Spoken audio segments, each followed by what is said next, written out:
buenos días a todos los presentes físicamente y en vías por internet. En representación de la arquitecta Olivia Lara Jiménez, directora del Centro INA Chiapas, les damos la bienvenida a todos los presentes y a los que nos miran a través de las redes sociales. El día de hoy tendremos una plática muy interesante titulada Tebacal, el maíz en Francisco Saravia y Tenán Puente, notas de campo. Quien nos dará la plática es el arqueólogo Gabriel Lalo Jacinto, que se encuentra aquí a mi costado, pero antes de comenzar me gustaría platicarles acerca de su trayectoria. Gabriel Lalo Jacinto es profesor investigador del Centro INA Chiapas desde 1991 a la fecha. Es arqueólogo por la Universidad Veracruzana, cursó la maestría de estudios mesoamericanos en la UNAM y es colaborador del programa de protección técnica y legal aquí en el Centro INA Chiapas. Así también es codirector del proyecto en redes económicas Tenán Puente con la doctora Elizabeth París, ¿no? Líder del proyecto Universidad de Calgary, el doctor Roberto López Bravo en la UNICACH e INA. Es profesor de asignatura en la Universidad Intercultural de Chiapas, la UNICH, Unidad Las Margaritas, Chiapas.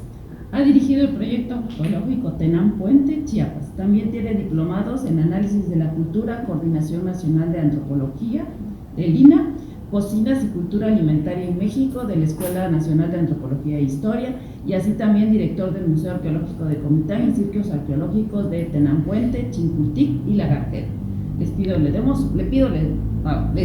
den un fuerte aplauso.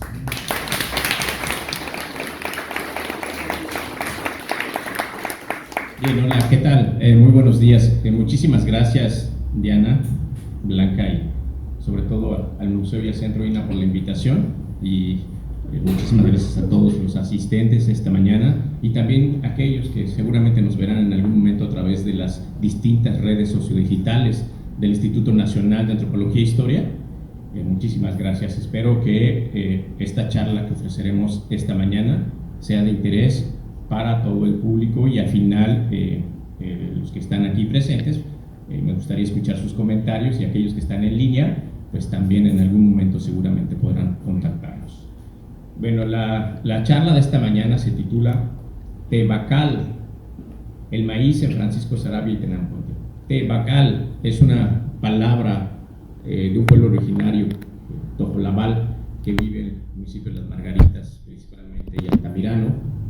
Entonces, esta palabra alude a uno de los procesos del crecimiento del maíz. Ya lo veremos más adelante, pero antes que nada sí me gustaría que pudieran comprender un poquito este concepto. Más adelante lo abordo muy sumeramente, pero para que tengamos una idea hacia dónde va la charla esta mañana. Bien, vamos a situarnos rápidamente, viajaremos hacia el sur de la República Mexicana, en el estado de Chiapas, en lo que se conoce como la meseta comiteca Tojolabal, la región económica meseta comiteca Tojolabal, la parte oriental de la altiplanicie de Chiapas.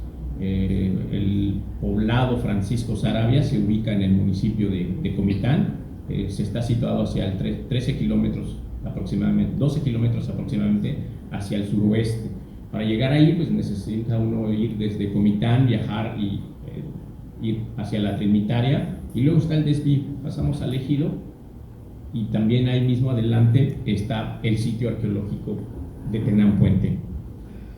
Francisco Saravia es una localidad, es un ejido que se fundó hacia 1944 aproximadamente, en los terrenos de lo que fue la finca El Puente. La finca El Puente, propiedad en esos años del alemán Adolfo Geismann, que todavía mantiene sus descendientes otras fincas, entre ellos Argovia, en la costa de Chiapas. En 1944 se inicia todo un proceso de la reforma agraria y se crea el ejido de Francisco Saravia en 1944. Para ese entonces ya había población tojolabal y los tojolabales que estaban viviendo en esa antigua finca venían del municipio de Las Margaritas, y hay datos que de principios del siglo XX ya estaban viviendo los tojolabales. Cuando nosotros llegamos a trabajar hacia 1992 a Tenán Puente, muchas personas no reconocían que lo hablaban. Ustedes saben pues que a veces hay una cierta discriminación a aquellas personas que hablan una lengua de un pueblo originario, pero lo que nos da mucho gusto es que después de muchos años ya han comenzado ellos mismos también a hablar un poco más, reconocer también. Entonces, alguna de las cosas que veremos aquí adelante no es tan diferente como muchos otros pueblos, muchas comunidades de los territorios tojolabales. Hay un común, pero me interesó trabajar este tema porque era relevante. Ya desde hace años se había comenzado a registrar la parte del ciclo agrícola, porque está relacionado el ciclo agrícola en el ejido Francisco Saravia con la procesión de la Virgen Corazón de María hacia la parte más alta del sitio arqueológico. Y está relacionado también con la festividad que se hace en mayo. Y entonces, pues nosotros comenzamos a trabajar esta parte de la documentación sobre lo que tiene que ver con los ciclos agrícolas, aunque ahora abordaré otros aspectos que no habían sido tratados, o al menos documentados.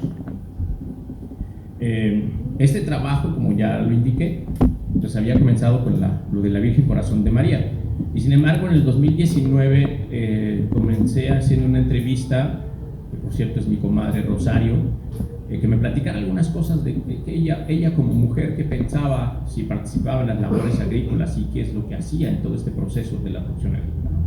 Es común que en las comunidades campesinas todos participen en la siembra, el cultivo, la cosecha, todo el proceso que lleva el maíz.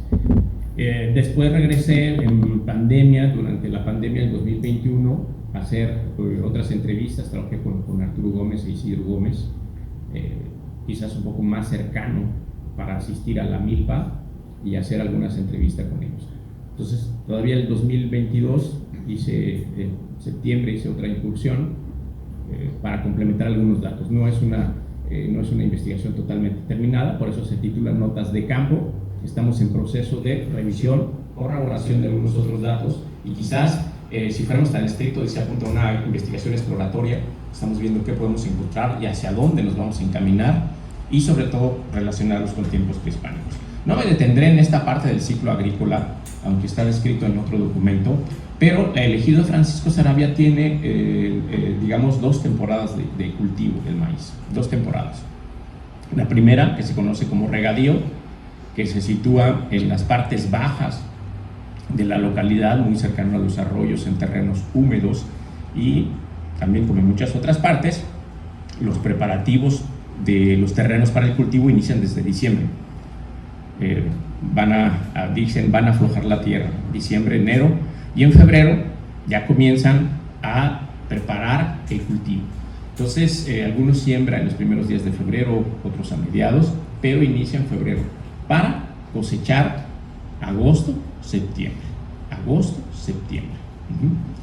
Es importante recalcar que mañana, 29 de septiembre, es el Día Nacional del Maíz. Y el Día Nacional del Maíz es un movimiento que se inició hace más de 10 años en México, que se viene trabajando por la defensa del maíz nativo, en contra de la siembra de maíz transgénico. Ya desde hace, creo que fueron 3-4 años, ya se declaró de manera oficial por el gobierno federal el día 29 de septiembre, Día Nacional del Maíz, y es el día también de San Miguel. Y en muchas comunidades está asociado al cultivo del maíz la festividad de San Miguel para estas fechas, ¿no? Si se fijan aquí, esta temporada dice, la de regadío dice que se cosecha entre agosto y septiembre, va a terminar. En algunas otras localidades o en algunos otros lados fuera de la meseta, como en Las Rosas, por ejemplo, hay elotes ahorita, pero es otro ciclo agrícola. Y el otro ciclo agrícola en el ejido Francisco Saravia es el de temporal, que inicia a finales de mayo. La fiesta que se realiza en el poblado de Francisco Saravia el día 12 en honor a Corazón de María. Pasando la fiesta, que dura casi una semana, a los pocos días inicia la segunda temporada de cultivo. Entonces, a finales de mayo, a principios de junio, y Tapiscarán en diciembre. Por eso es importante la peregrinación de la Virgen Corazón de María hacia la zona arqueológica. Aquí tenemos una imagen de lo que es en un palanquín. Esta es la festividad que se realiza en mayo, mientras que en mayo es la parte baja, mientras que la parte alta en agosto, para pedir buenas cosechas. No me detendré en este sentido. Bueno, la comunidad de Francisco Saravia, como muchas otras localidades también, saben todo este proceso que lleva un conocimiento, una sabiduría tradicional, una sabiduría campesina, y ellos identifican cuando menos grandes rasgos 4 etapas dentro del crecimiento de la planta o para obtener el producto. El primero, que es el que casi todos conocemos también, que es el jilote, cuando está ya creciendo la mazorca, que todavía no está muy verde, está todavía delgadita, es una de las primeras etapas. Recuerden que incluso hasta en los mercados se vende algunas partes de los jilotes tiernitos, ¿no? que es muy común verlos en los mercados.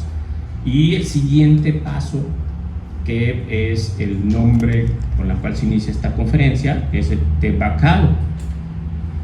Dice, palabra tojolabal que alude a esta transición que identifican los cultivadores, los pueblos originarios, en este caso tojolabales, la transición cuando ya se va a convertir, dice, cuando va a engrosar la mazorca, está de manera textual aquí, porque ellos dicen, es como cuando el grano se pone en perlita, dice, se pone en perlita el grano. Nosotros asociamos perlita pues a estas joyas, ¿no? O sea, así como nacarado, ¿no? O este blancuzco. Entonces ellos dicen, ya se está poniendo el grano en perlita, está teniendo esta coloración, e incluso si uno tocara la mazorca, dicen ellos, es como si tuviera agüita, ¿no? O sea, el grano todavía no está firme, dice, y está como agüita. Y entonces dice, otra de las características, cuando ellos pueden observar que está en este proceso ya pasando hacia el elote, haciendo esa transición del jilote a convertirse propiamente en elote, pues lo va a determinar la inflorescencia, que es la parte femenina. La planta del maíz pues también es masculina, ¿no? La parte de arriba, la inflorescencia, representa la parte masculina y esto la parte femenina. Entonces la inflorescencia, dicen ellos, es lo que nos va a determinar este proceso de tebacal, cuando el granito se está poniendo en perlita. Dice, ¿qué es lo que determina pues la inflorescencia? Ven en esta imagen, ¿no? Tiene los colores completamente, está fresco, digamos, ¿no? Todavía tiene los colores. E incluso Arturo me decía, dice, bueno, a través de estos colores yo puedo a veces determinar cómo puede ser la mazorca. Si se fijan, ahí tenemos una que es amarillita y la otra que es roja. Entonces dice Arturo, a lo mejor esto nos puede dar, cuando nosotros cosechemos, a ver si esta inflorescencia también está corroborando que puedan ser maíces rojos o maíces amarillos, ¿no? Esto es lo que sería el maíz rojo.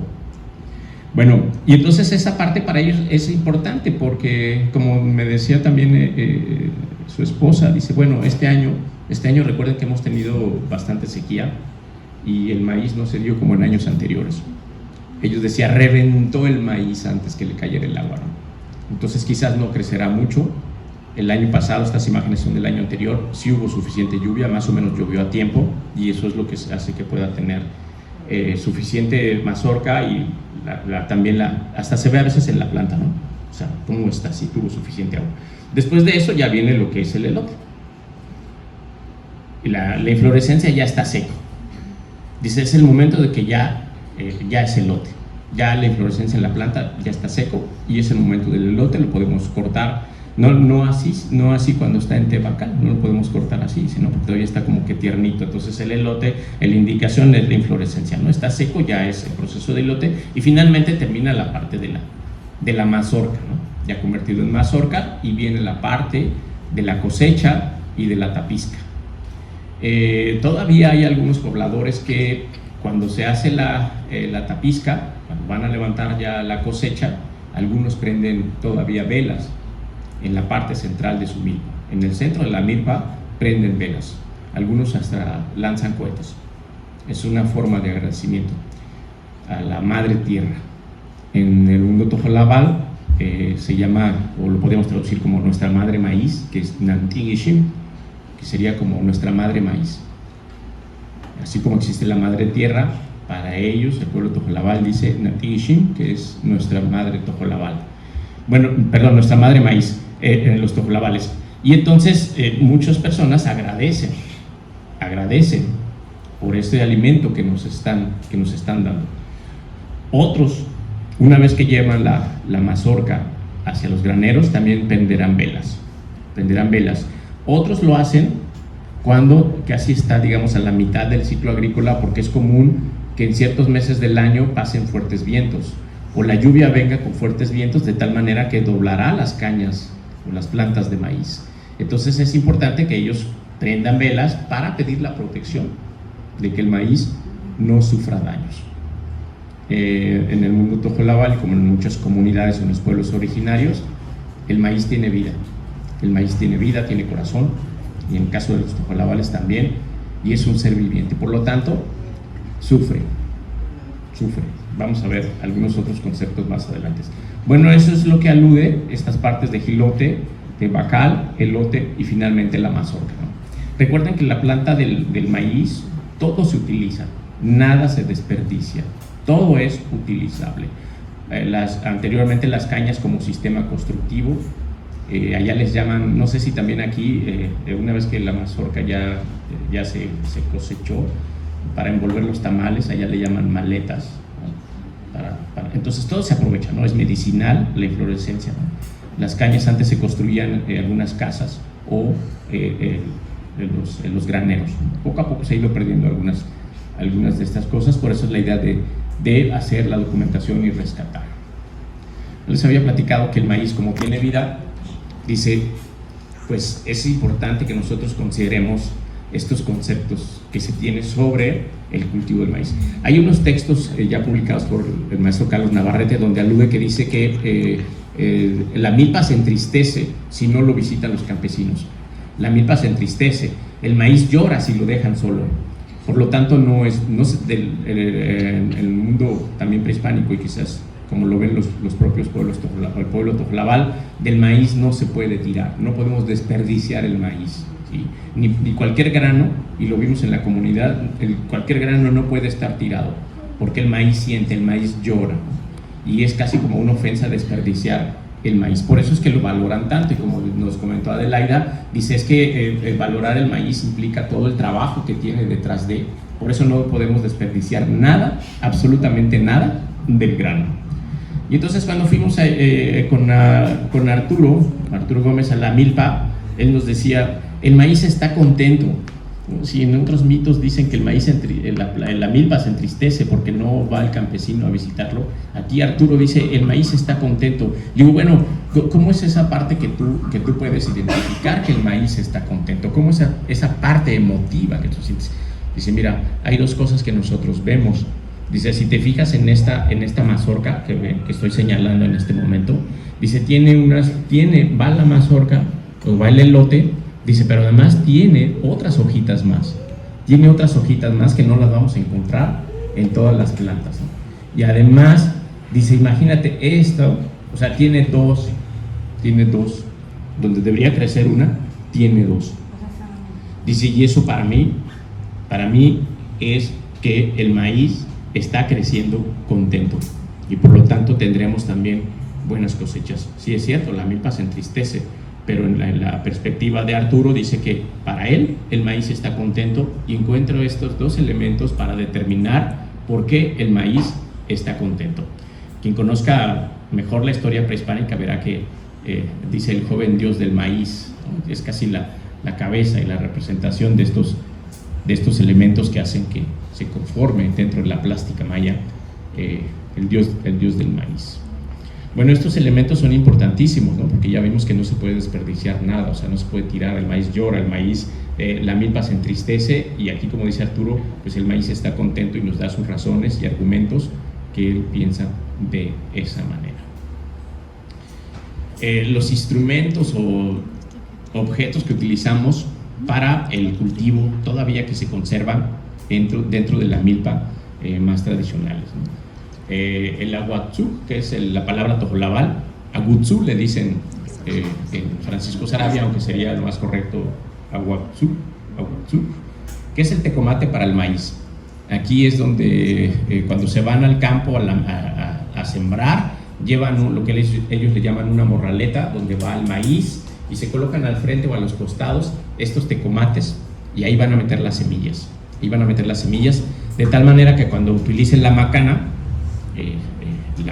o auté, que debe ser de una madera muy específica, termina con una punta de acero, dice, y ellos siembran, dice, cuatro granos, van a depositarlo en el surco.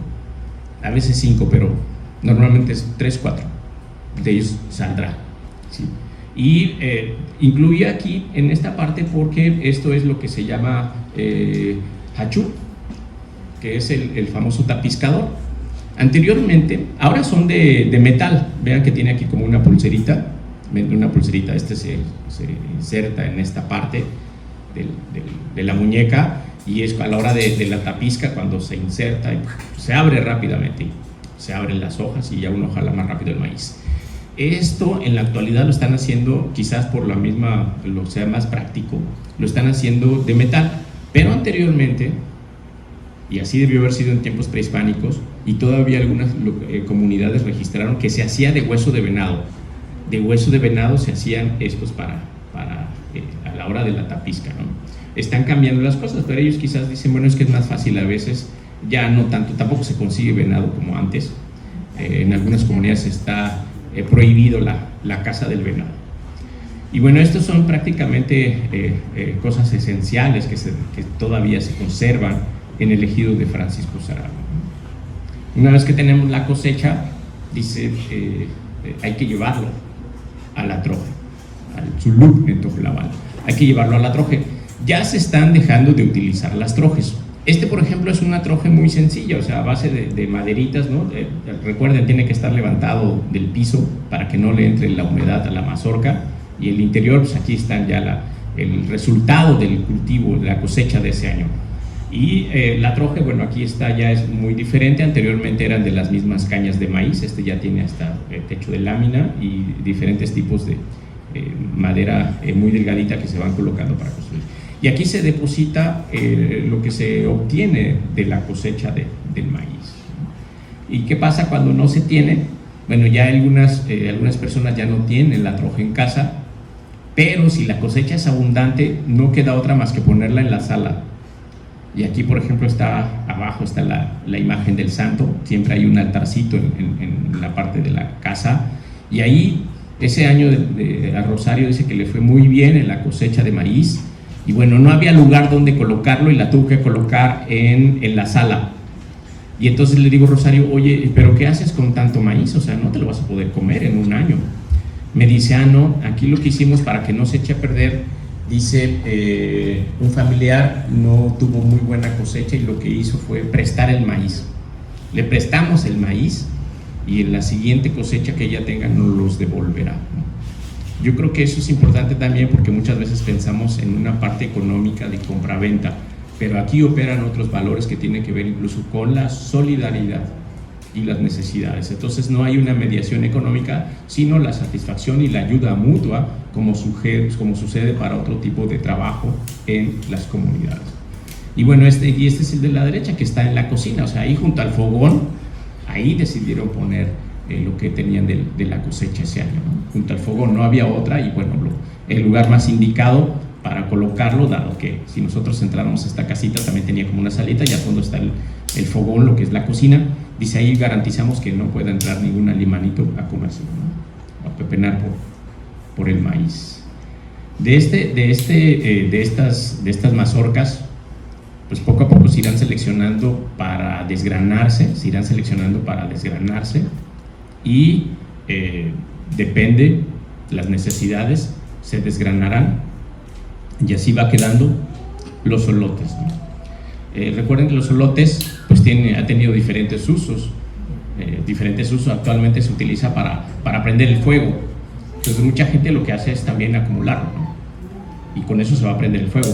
Pero también es importante mencionar que de la cantidad de olotes que se va guardando, se van a seleccionar algunos, los que sean un poco más largos, con la finalidad de que esto, dice, dice Arturo y su esposa Antonia, dice, esto lo vamos a dejar junto al comal, junto al fogón, vamos a colocar 3 o 4 según las necesidades, dice, y hay que estarlo vigilando, es como la tortilla o la tostada, hay que irle dando vuelta para que se vaya endureciendo, y ya ven que cuando ese elote tiene como, ¿qué será? Como,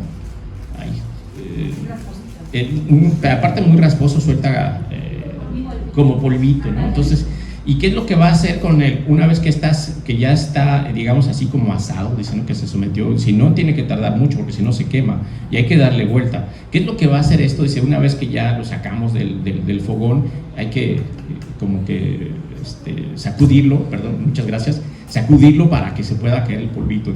Y finalmente lo que va a hacer es que se endurecerá el olote. A le llaman en Tojolabal es cuchbacal. Nada más que en Sarabia lo conocen como chubacal, pero la palabra correcta es cuchbacal, que es el desgranador. Esta imagen que ven es de la casa de Arturo, y Arturo después los tiene ahí como reserva, los deja ahí en la cocina, los guarda muy bien. Este es el de otra señora, ya está metido aquí al fuego y se pone duro, ¿eh? Realmente está duro. ¿Y qué es lo que se hace con esto? ¿Qué es lo que se hace con esto? Pues es precisamente para desgranar la mazorca. Es para desgranar la mazorca y adquiere una dureza increíble, ¿no? Por supuesto que se va a desgastar, se va a deteriorar, se va a romper. Dice, por eso siempre tenemos como 3 o 4, porque eso nos ayuda a que cuando lo necesitamos, y aquí ven ustedes a esta persona adulta aquí, que está desgranando precisamente con el cuchbacal, está haciendo desgranar. En otros lados lo que se hace es desgranar con la mano, ¿no? Pero aquí lo que se utiliza es el olote muy bien quemado, está quemado, ¿no? Bueno, ya vimos que hay muy buena cosecha, pero hay otras mazorcas que no alcanzaron a crecer, ¿no? Como debería ser. Por ejemplo, esto se le conoce como yashnal. Yash es verde, y entonces aquí vean ustedes estos granos. No es que ya se haya sometido a un proceso de desgrane, sino así creció. Y entonces, a pesar de que ya está en casa, de que está en el granero, recuerden, nada se desperdicia, hay que guardarlo. Y entonces aquí, por ejemplo, lo que hizo doña Antonia es ir rescatando de toda la cosecha, va rescatando estos yashnal, los va rescatando, y va a recuperar también otros que les llaman tutim en Tojolabal. Tutim en Tojolabal, esto no se puede comer. O sea, cuando uno toca esta mazorca, es totalmente, parece como una manguera flexible, ¿no? Es flexible. Entonces le llaman tutí porque está flexible y los granos no crecieron bien. Tampoco el olote es muy rígido, ¿no? Y entonces ellos le llaman tutí, pero no se tira porque hay que rescatar estos granos. Y entonces, ¿qué se va a hacer con el yashnal o con el tutí? Bueno, hay dos cosas, o parte de estos últimos procesos. Cuando es rescatable, todavía esos granos se destinarán para los pollos. Cuando todavía es rescatable estos granos del yashnal, se utilizarán para los pollos. Cuando definitivamente ya está totalmente podrido lo que sería el olote, pero todavía tiene granos, entonces esos así completos se destinarán para el consumo del ganado. Entonces nada se desperdicia, ven ustedes aquí, ¿no? Todo se utiliza absolutamente. No me referiré aquí a los usos que tiene los cabellos o los pelos del elote, porque tiene una cuestión medicinal que no lo trataré aquí, pero vean que todo tiene utilidad, hasta la última parte del olote, ¿no? Dice María Adelaida Gómez, cuando estuve platicando con ella en el 2021, dice, no, pues este es el maíz del Aragán. Le digo, ¿por qué le llaman maíz del Aragán? Entramos a la troje que ustedes vieron hace ratito, y entonces me mostró toda la cantidad de olotes. Ya había separado los que son blancos y los que tienen colores como este que vemos aquí, como estos colores ya había separado, los que todavía tienen colores como estos, o como estos que son pintitos, dicen, tiene estos colores.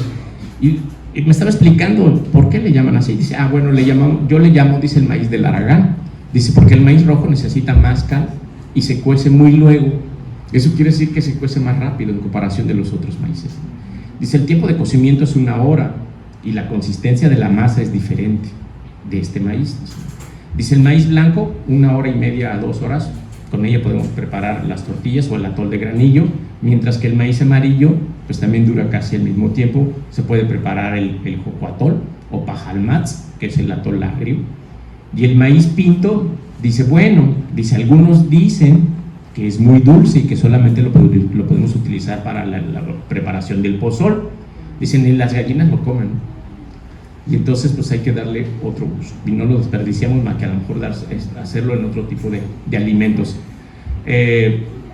Fíjense qué interesante cómo nos da ella misma los tipos de masas que se van preparando a partir de los diversos tipos del maíz. Si ustedes han tomado el jocoatol o el pajalmat o el pajulul, como es en celtal, pues van a encontrar que en algunas partes son hasta como rosáceo, porque es el tipo de maíz que utilizaron, mientras que en la parte de Comitán pues es totalmente amarillo. Aquí no sé en los mercados qué color sea, pero por ahí creo que debe de ir entre amarillo quizás, ¿no? Y allá se consume mucho también el atol de granillo, que es a partir del maíz blanco. Interesante lo que nos contó la familia de Adelaida, porque dice el maíz rojo como esto, las semillas que ellos habían recuperado de las primeras cosechas, y casi lo hacían cada año, lo llevaban a bendecir a San Mateo Ixtatán en Guatemala. San Mateo es uno de los santos muy importantes en la meseta comiteca, en los mitos fundacionales, y en Guatemala sobre todo hay una fuerte relación de los topolables con San Mateo. Dice, entonces la familia de ellos viajaban hasta la parte de Guatemala para ir a bendecir la semilla y regresar con ellas. Bueno, fíjense qué interesante, que ese es algo que he estado trabajando, de cómo es la percepción de lo que puede ser dulce, salado, incluso hasta los colores son totalmente diferentes. Pero hay otra cosa que tiene que ver con el maíz rojo. Dice el maíz rojo, y eso se fue corroborando al menos con 2 personas, y dice el maíz rojo le agregamos 9 granitos cuando se está preparando el chicharrón, con la finalidad, dice, que no se corte. E incluso Arturo, que es su esposa, ellos ocasionalmente saben preparar el chicharrón. Sí, nosotros lo hemos empleado. Dice, le echamos 9 granitos y ya con eso el chicharrón ya no se corta, ¿no? Dice, pero también lo comentó Rosario, dice, una mazorca roja se le pone junto al bebé cuando se queda solo para que esté protegido y no le hagan algún daño. En otras comunidades también tienen algunos otros usos, pero aquí específicamente en Francisco Saravia pues hemos recuperado esta parte sobre el maíz rojo, ¿no? Que conservan todavía en la comunidad, aunque ya no es tan común. Nosotros lo medimos por kilos y por gramos, por bolsas tal vez, ¿no? Dice, como la imagen que ven aquí, dice, una mano de maíz equivale a 5 mazorcas. Ya es muy poco encontrar estas medidas, estas compras en las comunidades, ya casi no se encuentran. Una mano equivale a 5 mazorcas. Dice, un zonte son 40 manos, un bulto 20 cuartillas, un almud 4 cuartillas, una cuartilla igual a 5 litros, y el litro pues ya, ¿no? A menos que no nos den litro de al litro, pero un litro es un litro. Y entonces vean ustedes cómo, yo preguntaba, cuando esta imagen la tomé todavía se podía conseguir la mazorca, hace varios años, como 5 o 6 años, todavía se podía conseguir por manos, ¿no? Deme 5 manos, 6 manos de mazorcas, entonces te daban 5, aunque ahora dice, bueno, ya es más fácil que te lo vendan por bulto, ¿no? O ya vienen las cuartillas embolsadas, dice, ya vienen las cuartillas embolsadas. ¿Y qué pasó este año? El bulto de maíz llegó a costar hasta 1,000 pesos. El bulto de maíz costaba 1,000 pesos. Recuerden que entre mayo, junio tuvimos una temporada de seca bastante fuerte y se acabó las reservas del maíz en la comunidad de Saravia, y los que podían comprar lo compraban en otra comunidad o al interior del ejido, y costaba 1,000 pesos. Comenzó, ahora sí como en las pujas, o sea, comenzó costando 800 pesos, luego entre más necesidad había 900, hasta que llegó a costar 1,000 pesos. Este año, dice doña Antonia, dice, no sé qué tanto vamos a obtener maíz porque no llovió cuando debería y el maíz reventó todavía estando seco. Entonces recuerden estas medidas, ¿no? El maíz es relevante, sigue siendo relevante para todas las comunidades. Recuerden que los mitos dicen que fuimos formados por hombres de maíz, somos hombres de maíz, hombres y mujeres de maíz. Y entonces lo que hacen es que muchas personas lo van a colocar en el altar como agradecimiento, y como es también como guardar, seleccionar estas mejores semillas. Lo vamos a encontrar en los altares, una forma de agradecer. Bien, ahora nos trasladaremos ahí cerquita, está el sitio arqueológico de Tenán Puente. Tenán Puente es un sitio arqueológico perteneciente a la cultura maya, que tiene, digamos, una ocupación de 500 al 1100 después de Cristo, y está situada en la parte alta de un cerro, una montaña. Esta es la parte aquí, en esta, precisamente donde está el frente de esta nube. Esta es la montaña Tenán Puente. Puede uno cruzar el ejido y llegar de visita al sitio arqueológico, arriba de los 1600 metros sobre el nivel del mar. Importante lo que dice la tradición oral. Esta es otra vista del sur casi hacia el norte de la Acrópolis, del sitio. Dice, es importante lo que dice la comunidad, porque la comunidad todavía lo considera como un cerro sagrado. Dice, en su interior del cerro hay alimentos. Vamos a encontrar diferentes tipos de alimentos. Algunos mencionas hasta la caña. ¿Pero por qué? Porque mucha gente viajó a la Tierra Caliente, viajó a trabajar como peones acasillados hacia la costa. Entonces ellos van creando esa imagen que tienen del cerro. Dice, y crece también, hay una especie de frijol que todavía podemos ver en cierta parte del sitio arqueológico, que es el frijol, que es el bótil, que es como el frijol silvestre, ¿no? Pero la comunidad dice, también vive el alzil, que es el corazón del maíz. Dice, y hay una gran puerta, arqueólogos dice que algún día se abrirá y vamos a encontrar ahí los alimentos en su interior. Algunos, los más jóvenes, evidentemente como que ya no creen lo que dicen las personas más de 50 años, ¿no? Dice, no, eso no es cierto. Me decía hace 2 semanas una persona que entrevisté, me dice, no, eso lo dan de haber hecho los abuelitos, pero no creo, ¿no? Los cerros también contienen mucha agua, y en este caso Tenán también tiene muchísima agua. Entonces ellos asocian este cerro como el cerro podríamos llamarle como el cerro de los mantenimientos, donde hay, si revisamos toda la literatura prehispánica en México, vamos a encontrar que estos concuerda con muchas partes de Mesoamérica, que los cerros tienen agua, hay alimentos. Recuerden que la hormiga dice que extrajo de una montaña, una peña, los granos del maíz, y eso concuerda en muchas partes. Entonces ellos lo que todavía creen en esta parte de Tenán Puente. 1992, cuando llegamos a trabajar al sitio arqueológico, dice, y me constató, me tocó verlo, dice, crecían las mejores mazorcas en la parte baja de la Acrópolis. Crecían las mejores mazorcas. Esta es la foto de 1992, cuando llegamos a trabajar el sitio. Todo lo que es ahora el juego de pelota podemos visitar, y junto a ellos, lo que es la Plaza F, estaban cultivadas de maíz. Es un maíz cuya planta alcanza casi los 3 metros de altura. Es una planta bastante alta, y la misma comunidad nos dijo, aquí crecían, en esta parte baja, crecían las mejores plantas de maíz. Y bueno, así es, nos tocó verlo, ¿no? Y ahora ya todo esto está visitable al público. Y la gente lo recuerda, dice, eso es el terreno de un carmelino, y crecían las mejores mazorcas, Durante los procesos de investigación que nosotros hemos realizado en la parte de la Acrópolis, hemos trabajado, todos esto que ven son edificios ya restaurados y visitables al público, pero nos enfocamos en la parte baja de lo que es el Cerro Sagrado La Acrópolis, es el edificio 29, y en esta gran escalera que nosotros vemos cuando llegamos al sitio, se registró este vaso que tiene un diseño por los 2 lados. La descripción que hizo el arqueólogo Horacio Olivares determinó que pertenece hacia el clásico tardío. Los arqueólogos llamamos a esto pabellón modelado excavado. Tiene una distribución muy amplia. Este tipo de vasos en esta región se distribuye en Comitán, también está presente en Teopisca y otros asentamientos de la parte alta. Y este edificio también se trabajó para el año 2002 o 2003 aproximadamente. Pero lo relevante de esto, que no lo pueden percibir ustedes aquí, este grabado que tienen ustedes aquí, en ese entonces la arquitecta Elvia Pérez Amaniego hizo un dibujo de lo que está ahí representado en la vasija. De acuerdo a lo que hemos estado viendo, a las representaciones que tenemos, y si es una montaña sagrada donde hay alimentos, donde el maíz es relevante, aquí parece ser que esta persona está dando los granos. Para mí es la representación del maíz, del grano de maíz. Aquí tenemos un numeral 4, los personajes tienen un numeral 3, tienen un numeral 3. En la otra parte ya no se ve lo que sería como este grano, es una persona bastante adulta enfrente de una persona joven, y esto podría ser la representación precisamente del cultivo del maíz.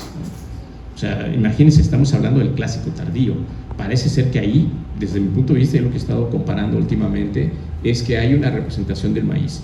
Y tiene un numeral 3 que si cuando revisamos los glifos en otras partes también alude a una cuestión del maíz. Y por eso nosotros pensamos que es importante mencionar o recalcar que en la meseta comiteca, siendo el origen de una de las 64 razas, que es el maíz comiteco, no tengamos representados como en el preclásico muy cercano en Altamirano está la representación de una escultura del Shock, que esta escultura lleva dicen los especialistas, lleva una planta de maíz, pero aquí, donde se supone que está el origen de una de las razas, no tengamos dentro de la escultura o de la cerámica representaciones de maíz similares a esta. Entonces eso me lleva a considerar, está en la parte baja, se sigue considerando como el Cerro Sagrado desde tiempos prehispánicos, hay una alusión al cultivo del maíz. Y como en otras partes, es probable también que algunos de estos elementos, como no sé si alcanzan a ver dónde están ustedes, este es un rostro que fue encontrado bajo lo que quedó de la estela, se excavó esta parte de la estela y se encontró esta parte de un rostro, ¿no?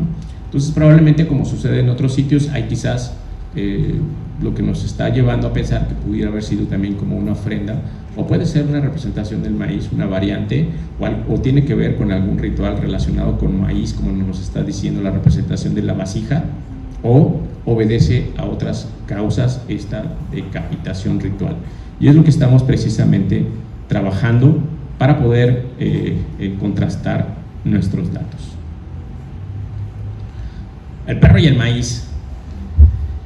Dice, bueno, la milpa, los perros en general, dice, son los fieles amigos, nos van a acompañar para todos lados, van a estar presentes en todos los momentos de la vida y más en el campo, ¿no? En este caso, vean ustedes, esta familia está sembrando en las laderas, va el perro. En las investigaciones arqueológicas que se han realizado, en el caso de Tenán Puente, para 900 o 1000 después de Cristo, se han encontrado evidencias de perros. Y en las investigaciones que se hicieron en el 2019, también a través del proyecto Redes Económicas de Tenán Puente, algunas muestras se sometieron al análisis de carbono y nitrógeno, y lo que dice la doctora Elizabeth París es que precisamente el resultado que arrojó estas muestras químicas dice que los perros que se identificaron en Tenam en esas excavaciones están comiendo maíz. Esto no es raro, no es extraño. En el mundo maya hay muchas evidencias de que los perros están siendo alimentados con maíz. La pregunta es, o mi pregunta es, ¿cómo los alimentan, no? O sea, ¿cómo comen el maíz? Actualmente pues se le tira la tortilla al perro, ¿no? Pero si dicen que en esos años la aparición de comales va después del 1200 de Cristo, o sea, hay representaciones, dicen los epigrafistas o los historiadores del arte, que hay representaciones donde en las cortes mayas están sirviendo tamales. Pero entonces, ¿cómo? O sea, si hay evidencias de que los perros comían maíz, pero ¿cómo? ¿Perdón? Pozol. Atol, exacto, atol, ¿no? O sea, yo creo que esas son de las dos cosas que se pueden ir pensando de cómo se están alimentando los perros. O sea, a través de los atoles o los pozoles, ¿no? O el pozol, quizás, también es líquido, ¿no? Entonces eso también es importante porque hay otros trabajos que comenzaron a estudiar los perros, pero pudieron identificar que existe esa asociación de perros, el doctor Valadez en la UNAM, la asociación de perros con los ciclos agrícolas. Y lo que va a comparar es, estudia los ciclos agrícolas, estudia la gestación de los perros cuando entran en celo, cómo crecen, etcétera, etcétera, y cuando llegan a su vida adulta, dice, ya hay una fuerte relación. Entonces, por eso van a encontrar en algunas ofrendas los perros enterrados, porque quizás, dice, tienen que ver con alguna cuestión agrícola. No detallaré porque eso es algo que alude a otras cuestiones, no necesariamente en Tenam. Y entonces dice, bueno, los perros, si lo están alimentando con maíz, pues se los comen. Por supuesto, hay documentación que sí se los comían, ¿no? Que sí se los comían. Falta por analizar y determinar en qué contextos están y si es cierto o se puede corroborar lo que dicen de que en ciertos momentos los perros están asociados a los rituales agrícolas, por eso se enterraban en determinados tiempos. Lagartero también se ha identificado, el sitio arqueológico que está en la frontera, evidencias de perros que también comían maíz. La doctora París también encuentra en Moshvikil, al parecer, que los perros están comiendo maíz, ¿no? Entonces vamos, o sea, los perros pues siguen siendo alimentados todavía hasta la actualidad con maíz, ¿no? Aunque los especialistas dicen no les den tanto por el carbonato porque luego van a tener problemas renales. No lo sé, no soy veterinario tampoco, ¿no? Simplemente quiero hacer esa asociación de que imagínense, los perros comían maíz, debieron haber sido perros gorditos, ¿no? O sea, ricos, y si se comían, deben haber sido sabrosos también, ¿no? Entonces, bueno, estas son las evidencias que tenemos hasta ahora, la investigación, cómo hemos estado trabajando en la parte de campo y relacionarlo con las cuestiones que aluden, aunque vinieron de otra parte, se apropiaron de estos espacios, de este territorio. Los pobladores de Francisco Sarabia tienen todo este conocimiento tradicional sobre el maíz y, como hemos visto aquí, tiene una cuestión y una razón desde tiempos prehispánicos. Y si alguien está interesado en conocer desde el punto de vista de los campesinos, aquellos que hablan su lengua originaria, mujeres y hombres, les recomiendo este libro que se llama Milpa Corazón, Las milpas de los guardianes. Es editado por la Conavio, lo podemos descargar fácilmente de la red, y ahí vamos a ver también cómo las mujeres y hombres desde su punto de vista están describiendo los sistemas agrícolas y la importancia que tiene el maíz. Así es que los invito a que ustedes puedan incursionar en esta parte con este texto, ¿no? Bueno, como siempre, mis agradecimientos profundos para Arturo Gómez y Antonia Vázquez, matrimonio que me ha apoyado muchísimo para conocer y aprender un poco más sobre el cultivo del maíz y sus herramientas, a Isidro Gómez, a Rosario Gómez, que también han podido entrevistar y platicar con ellos, a Carlampio Jiménez, a Roberto García, que me han permitido entrar a sus terrenos de cultivo, a Uriol López Gómez, de la localidad de Madero, quien me obsequió precisamente de su comunidad estas mazorcas, ¿no? Al maestro Carmelino Méndez García, hablante de Tojolabal, quien ha sido mi asesor en esa parte de la grafía y la escritura de Tojolabal. Si escribí, y aclaro, si escribí y pronuncié algo mal en Tojolabal, es mi culpa, no la del profesor, es mi culpa. Si escribí o pronuncié algo mal en Tojolabal, es culpa mía, es un error mío, no del profesor, que es un excelente compañero además, quien ha aportado algunas otras cosas y la cosmovisión desde el pueblo de Tojolabal, y sobre todo a los habitantes de Francisco Sarabia. Y reitero mi agradecimiento a todos los asistentes esta mañana y sobre todo a aquellos que nos siguen a través de las distintas redes sociodigitales del Instituto Nacional de Antropología. Muchísimas gracias.